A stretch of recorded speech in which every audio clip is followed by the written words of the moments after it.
peace accord was signed. Too bad Earth didn't get the memo.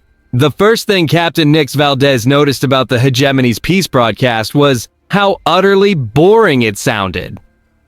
She stood on the bridge of the Defiant Spark, watching the holographic display as High Chancellor Vorthak of the Crethean Hegemony droned on about eternal peace and galactic harmony. The reptilian alien's voice carried the weight of someone who had never been questioned, never been challenged, never been told no in his entire existence. And thus, the Hegemony and the Syndicate have agreed to divide all contested territories between our two great civilizations. Vorthak continued, his three eyes blinking in sequence. The Galactic Peace Accord marks the end of 4 centuries of conflict. All unclaimed worlds will be allocated based on strategic value and resource potential. Lieutenant Commander Savannah Matsuda, Nix's second-in-command, looked up from her station. Captain, did he just say unclaimed worlds? Nix felt her stomach drop. He did. The broadcast continued as Vorthak gestured to what appeared to be a massive holographic map of the galaxy. Red zones marked Hegemony territory, blue zones showed Syndicate space, and everything else, including the outer rim where humanity's 17 colonies existed, was colored a neutral gray. These unclaimed territories, Vorthak announced, will be surveyed and developed by whichever civilization can best utilize their resources. The age of wasteland and wilderness is over. Civilization will finally reach every corner of the galaxy. The transmission ended, leaving Nix's bridge crew in stunned silence. Sir, said Navigation Officer Kai Brennan, his voice barely above a whisper, they don't know we exist. Nix studied the faces of her crew. The Defiant Spark was a reconnaissance vessel, one of only 12 ships in humanity's small but effective colonial defense fleet. For 3 centuries, Earth and its colonies had operated under a simple principle: stay quiet, stay hidden, and let the giants fight among themselves. It had worked perfectly. While the Crethean Hegemony and the Voss Syndicate had torn apart star systems in their endless war, humanity had quietly built a small but thriving interstellar civilization. 17 worlds, each one carefully chosen for its strategic value and defensibility. No grand cities or massive populations, just sustainable colonies populated by people who understood that survival meant staying invisible. Communications, Nix ordered. Get me Admiral Reeves. Priority 1. Admiral Thorne Reeves appeared on the main screen within minutes, his weathered face showing the strain of someone who had just received very bad news. Behind him, Nix could see the command center of Luna Station, Earth's hidden military headquarters. Captain Valdez, Reeves began without preamble, tell me you've got good news. I'm afraid not, sir. We've analyzed the broadcast. The Hegemony and Syndicate are treating our colonies as unclaimed territory. Survey fleets are already being deployed. Reeves closed his eyes for a moment. How long before they find us? Best case scenario, 3 months. Worst case, they could stumble across New Harmony next week. New Harmony was humanity's agricultural center, home to nearly 2 million people. It was also completely defenseless against even a single Hegemony scout ship. Sir, Nix continued, we need to evacuate the outer colonies. Pull everyone back to the inner systems and... No. Reeves' voice was firm. We're not abandoning our people, Captain. We're not running. Nix felt a chill. Admiral, with respect, we have 12 ships. They have fleets numbering in the thousands. This isn't a fight we can win. Maybe not the kind of fight they expect, Reeves said quietly. But humanity has never been particularly good at fighting fair. He paused. Captain, how well do you know your history? Sir? The Hegemony and Syndicate have been fighting each other for 4 centuries. They've developed tactics, strategies, entire military doctrines based on that conflict. They know everything there is to know about fighting each other. Nix began to understand. But they know nothing about fighting us. Exactly. And that, Captain, is what we call an advantage. 3 weeks later, High Commander Zelthek of the Hegemony 3rd Survey Fleet stared at the tactical display in disbelief. His flagship, the Inevitable Victory, was surrounded by what appeared to be debris from a small space station. Commander, reported his tactical officer, we're detecting life signs in the wreckage. There appear to be survivors. Zelthek's mandibles clicked in satisfaction. The hegemony had strict protocols for dealing with primitive species encountered during expansion. Document them, study them, and if they showed potential, integrate them into the hegemony as a client species. Deploy rescue shuttles, he ordered. Bring the survivors aboard. I want a full xenobiological analysis.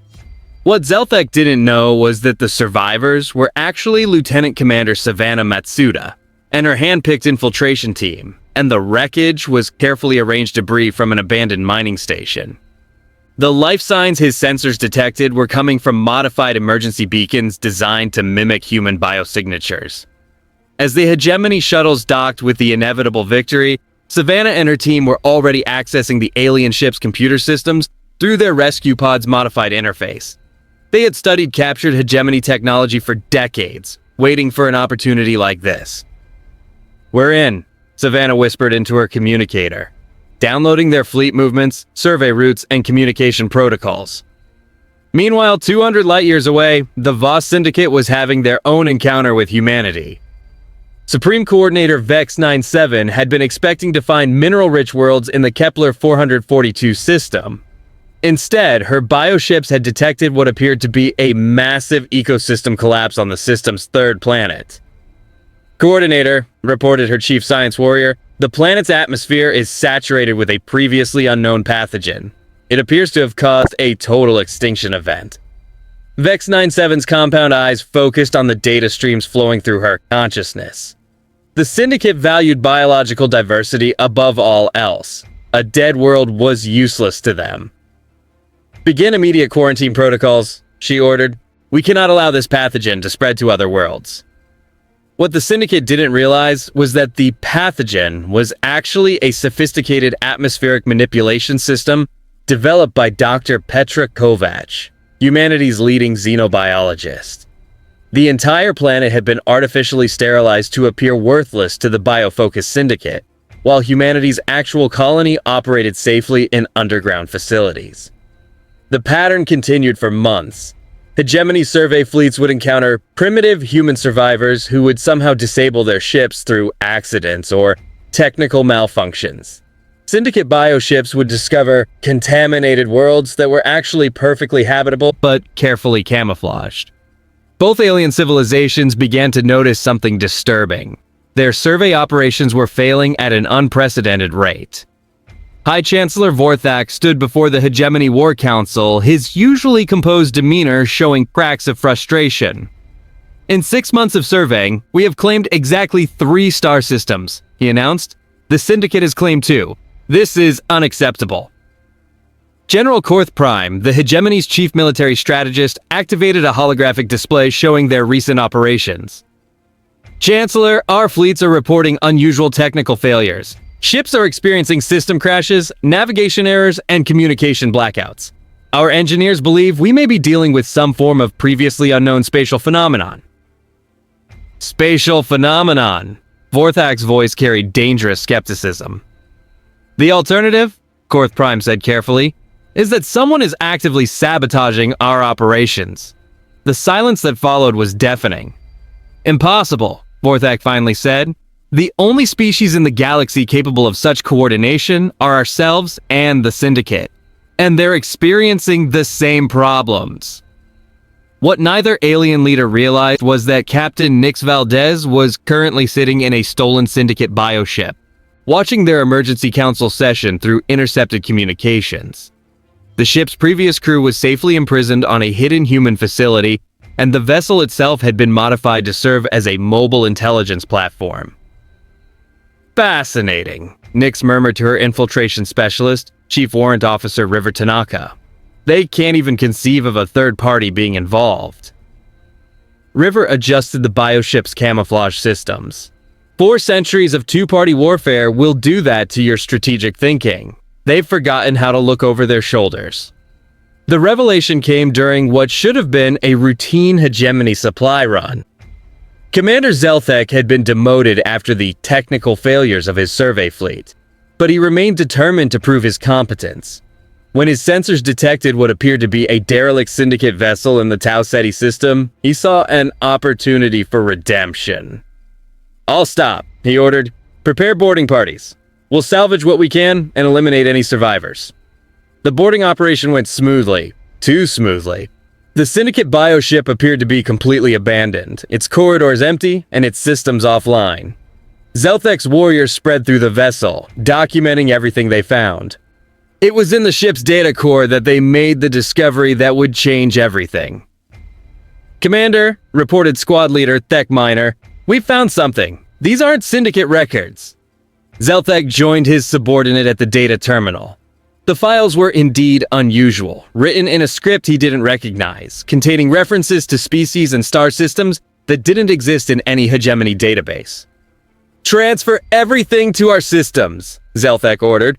We'll analyze it properly aboard the inevitable Victory. What they discovered 2 hours later sent shockwaves through both alien civilizations. The files contained detailed intelligence reports on hegemony and Syndicate military operations. Fleet movements, strategic plans, technological specifications, information that should have been impossible for any third party to obtain. But more disturbing than the intelligence itself was what it revealed about who had been gathering it. Species designation, human, Zelthek read aloud to his stunned command staff. Population, approximately 2.3 billion across 17 colonial worlds. Military assets, 12 confirmed vessels, classification unknown, technological assessment, inferior to hegemony standard, but operationally effective. Strategic assessment, actively hostile to both hegemony and Syndicate expansion. The room fell silent as the implications sank in. Sir, said his tactical officer, this means we're not alone, Zelthek finished. And this humanity has been fighting us for months. The emergency meeting between High Chancellor Vorthak and Supreme Coordinator Vex 97 took place in neutral space, aboard a heavily defended diplomatic station. It was the first time the two leaders had met in person since signing the peace accord. Your species has been remarkably careless with your intelligence, Vorthak began, his three eyes fixed on his counterpart. Vex 97's bioform shifted colors, indicating irritation. Our security protocols are flawless. If there has been a breach, it originated from your operations. My operations? Vorthak's voice rose. Your bioships have been compromised for months. These humans have been using modified Syndicate vessels to conduct espionage operations. Impossible. Our ships are living entities. They cannot be modified by external forces. Vorthak activated a holographic display showing the captured intelligence files.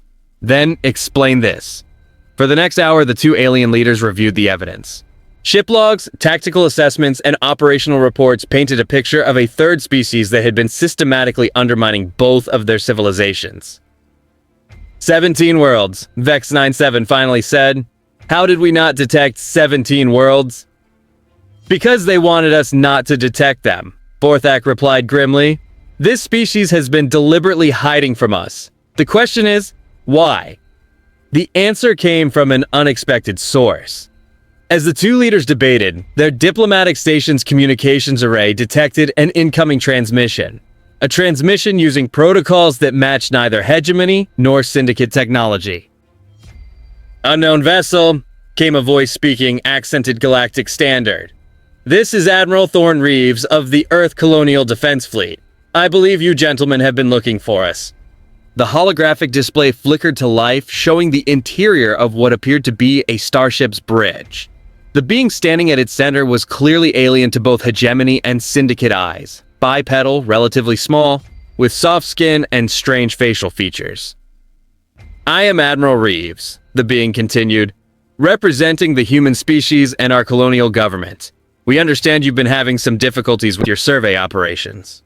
Vorthak found his voice first. I dare quite a lot, actually, Reeves interrupted.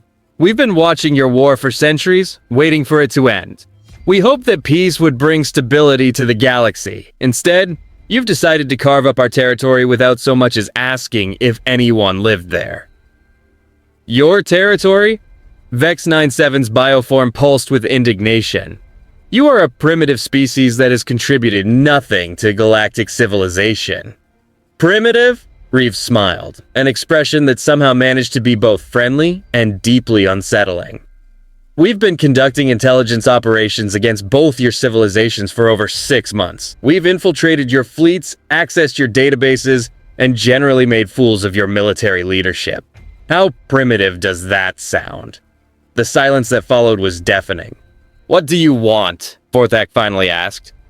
Recognition, Reeves said simply.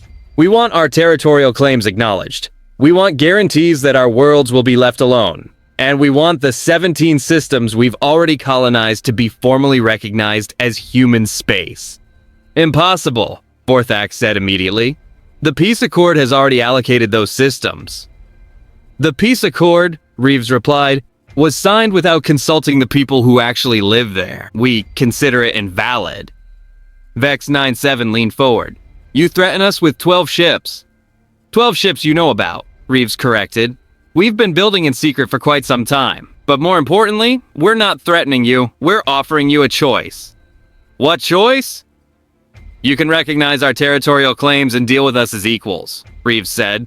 Or you can continue to treat us as primitives and find out just how creative we can be when we're properly motivated. The demonstration came 3 days later. High Chancellor Vorthak was reviewing military reports when alarms throughout the Hegemony Command Center began screaming. His tactical displays showed something impossible. The Hegemony's primary military shipyard at Kepler 438 had gone dark. What's happening? Vorthak demanded.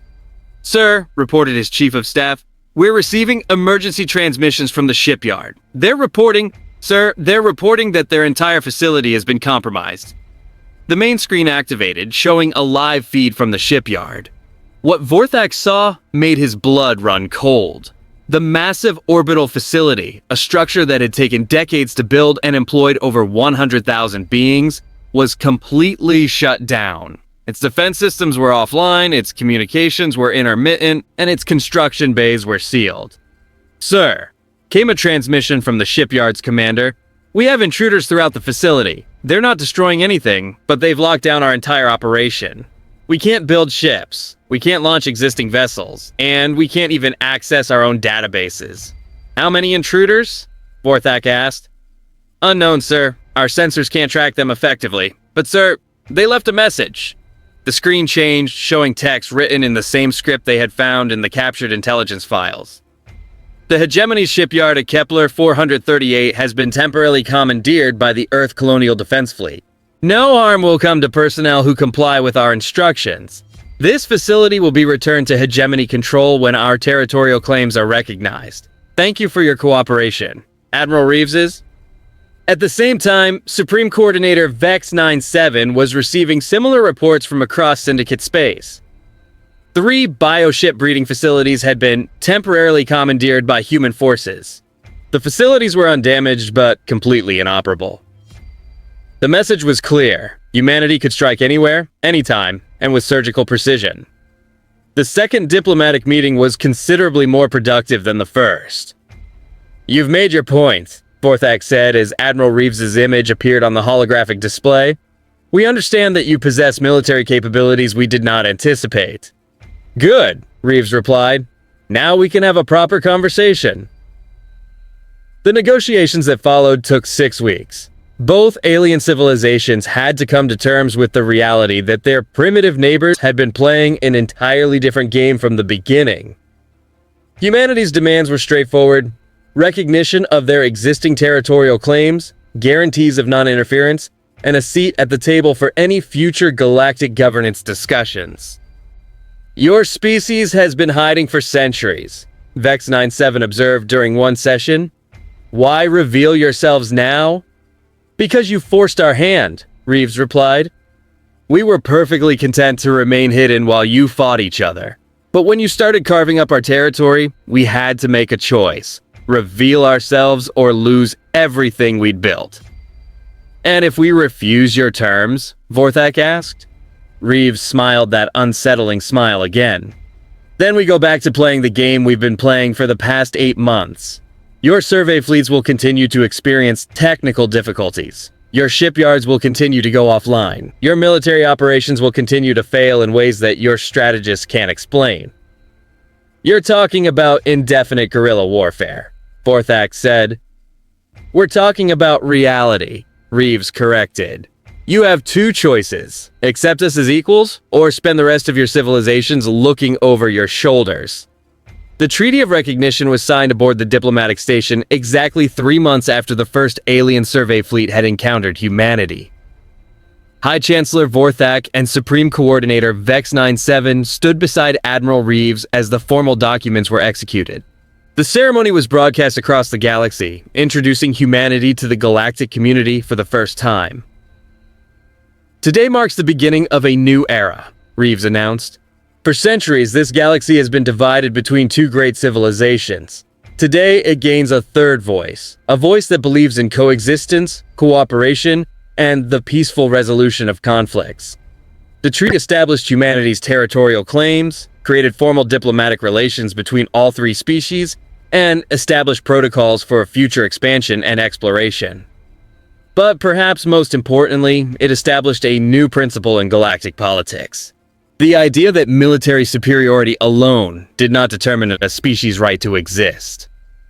Captain Nix Valdez stood on the bridge of the Defiant Spark, watching as the first official human diplomatic vessel prepared to depart for the hegemony capital. The ship was one of humanity's newest designs, no longer hidden, no longer secret, but built with the same principles that had kept their species alive for centuries. Think they'll honor the treaty? Asked Lieutenant Commander Matsuda. Nix considered the question. They'll try, but they're both military civilizations. They understand strength and they understand consequences. As long as we can demonstrate both, they'll respect our sovereignty. And if they don't, Nix smiled. Then we remind them that humanity's greatest strength has never been our technology or our military might. It's been our ability to adapt, to survive, and to find solutions that no one else thinks of. She looked out at the stars, knowing that somewhere out there, human colonies were continuing their quiet work of building a civilization that valued sustainability over conquest, cooperation over domination. The peace accord had been signed, dividing the galaxy between two ancient enemies. But they had forgotten one crucial detail. Sometimes the species you ignore becomes the species that changes everything. And humanity was just getting started.